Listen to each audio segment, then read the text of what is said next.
Well, we got us a treat here today, folks. We got Ricky Yeldell, right? Yes. From Shiloh, Louisiana.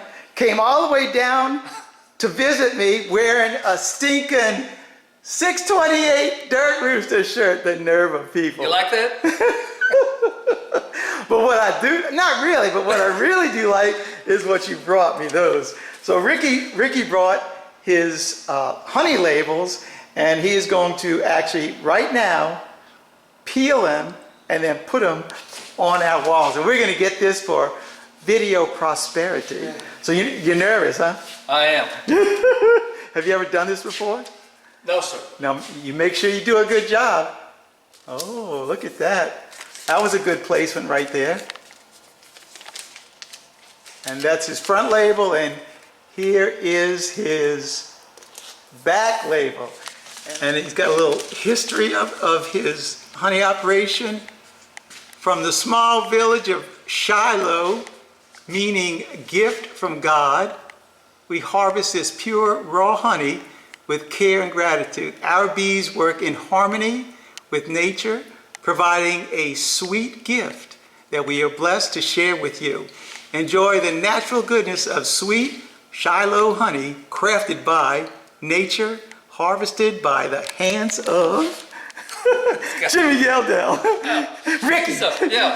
So I feel a little, it's a sobering experience to come here in the land of giants. We have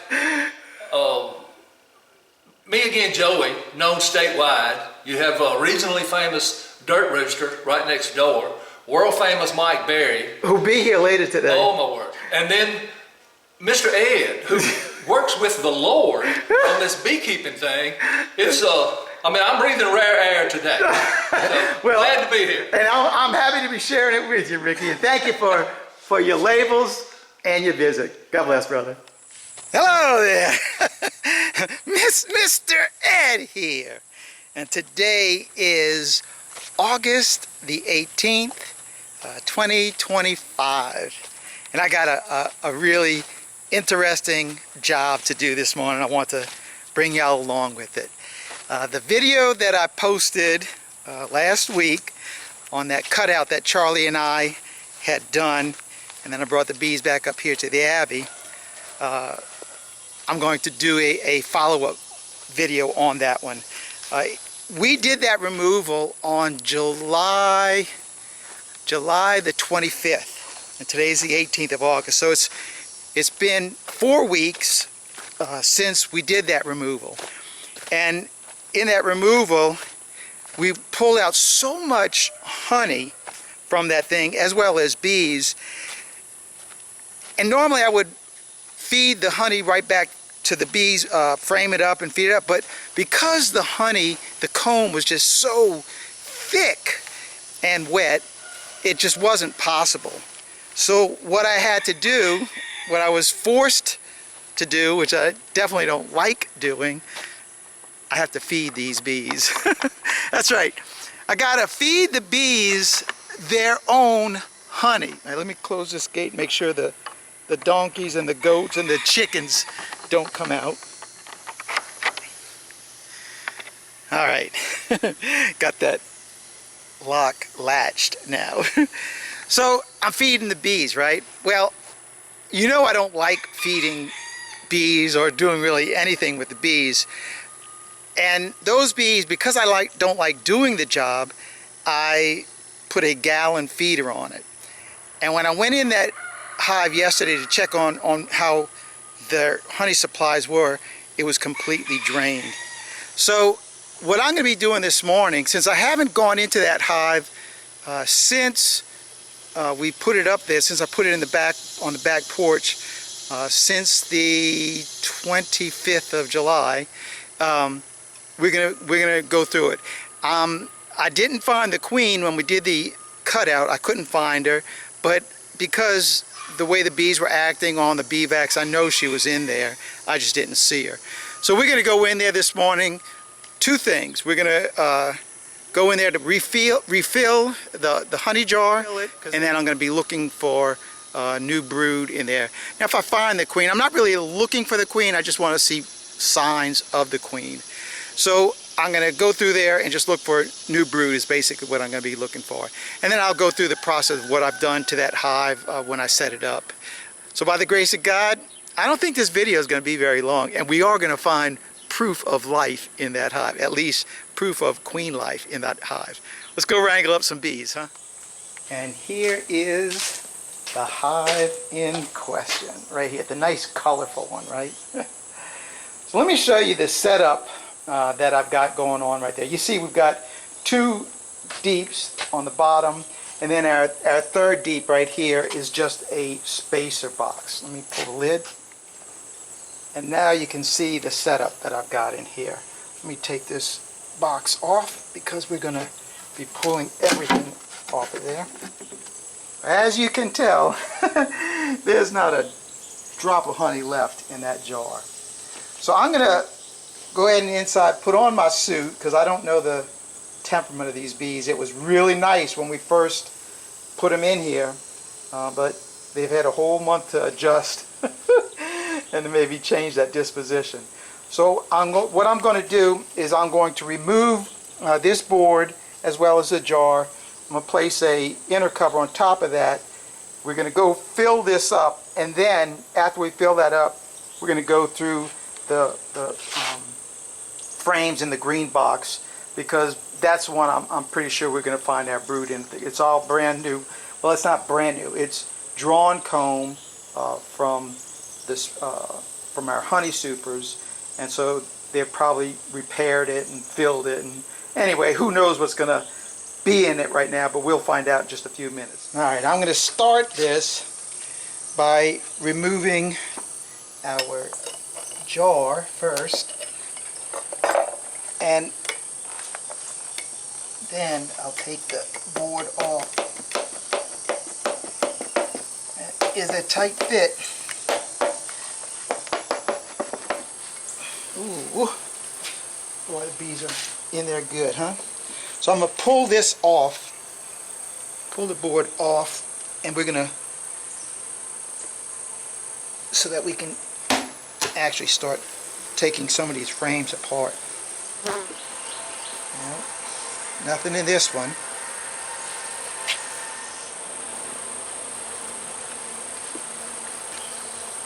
Now see, it's wet a little bit. Maybe y'all can see that too. But for the most part, nothing in this one either.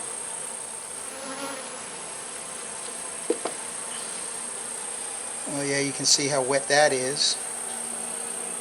So they're storing that stuff. I'm sure they're eating a little bit of it, but for the most part, they're storing it. Look at all that honey in there. They've capped it. Look at that. How about that? So it's all just stores up here.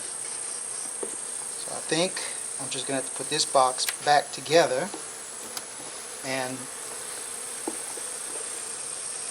look at it, capped. And go into that bottom box to look for brood in that one. Let's pull this one to see. Yeah, capped honey. Capped honey. At least I know they're going to be able to have the stores to make it through the winter. I mean, the hive is really, really strong. Of course, they were strong when I put them in here. Now, this box right here, like I said earlier, this was a box of the comb that we had harvested honey off of. So I just dropped, it was somewhat drawn out, but you can see they've drawn a lot of this comb out.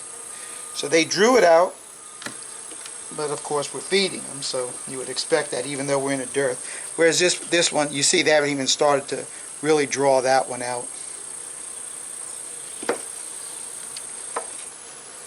Alright, didn't want to, but we're going to have to come into that second box. Let me pull this box off of here. Now let me tell you what's going on here. These 4 frames on the outside, these were frames of honey that I put into this hive initially. So they were pretty much filled and capped frames of honey. So I'm going to because there's less bees on this side, I'm going to pull the frames off of this side to get to it. And these 6 frames right here, that was all brood comb that I had placed inside of the hive. Now, like I said, these were all frames of honey already here. I just ripped that off when I pulled it out.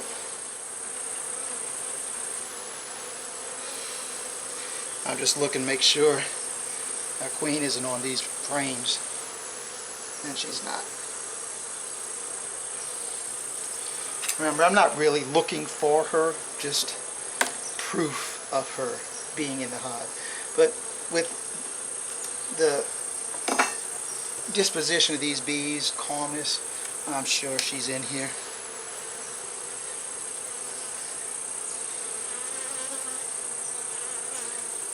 And I see uncapped larvae right there.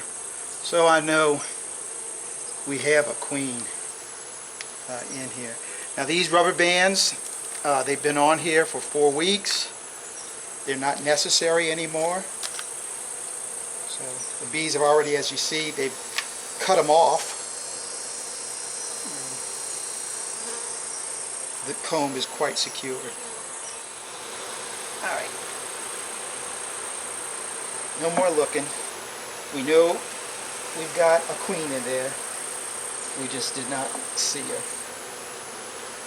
Let's put this thing back together.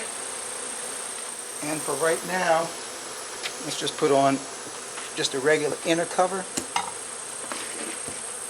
Let those bees calm down. And we're going inside, and I'm going to show you the honey inside. We're going to fill up that jar.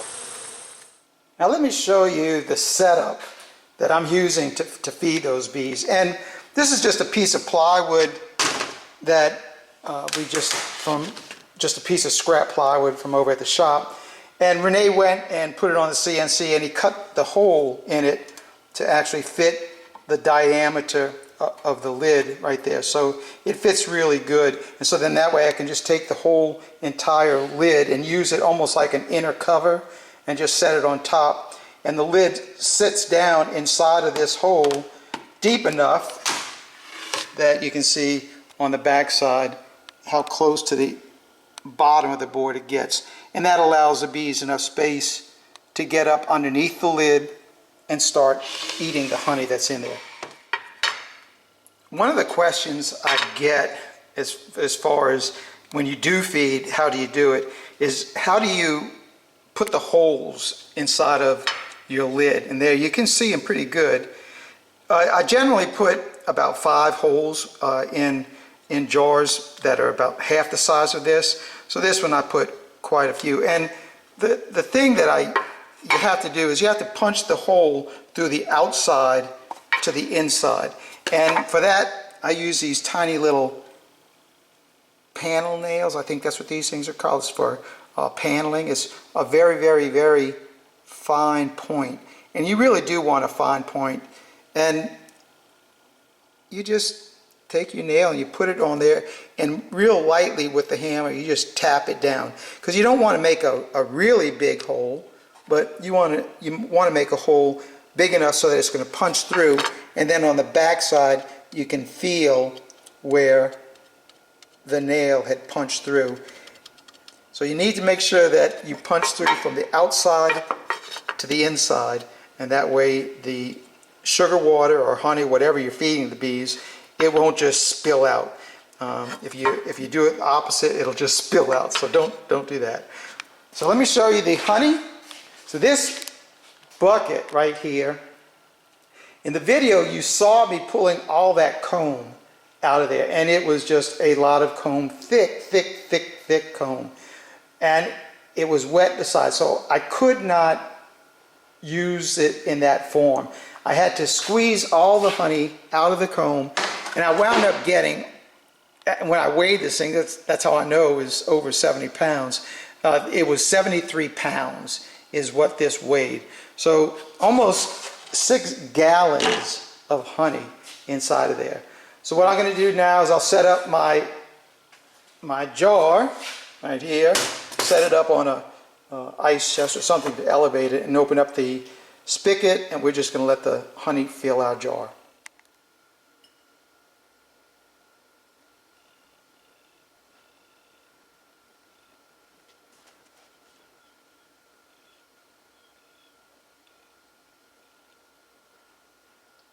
There you go.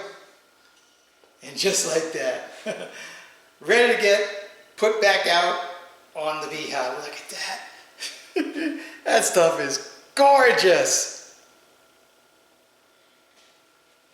I'm going to try to get 4 gallons put on those bees before October, I hope. I should have 4 gallons at that point. They should have enough to get through the winter. And that means that I would have a little bit of honey from Mr. Red. Let's get outside and get this honey on those bees. I didn't show it because I was embarrassed, but I really created almost a robbing scenario when I was going through that hive and moving this stuff around. The bees were all over here, so I closed everything up as you see it is right now, and thankfully nothing transpired that was bad other than the bees went away. So now I'm going to just work kind of quick here. I'll just remove what I've got and put my board on, and then the honey afterwards. Oh yeah, these bees are so gentle. We'll get our shim board down.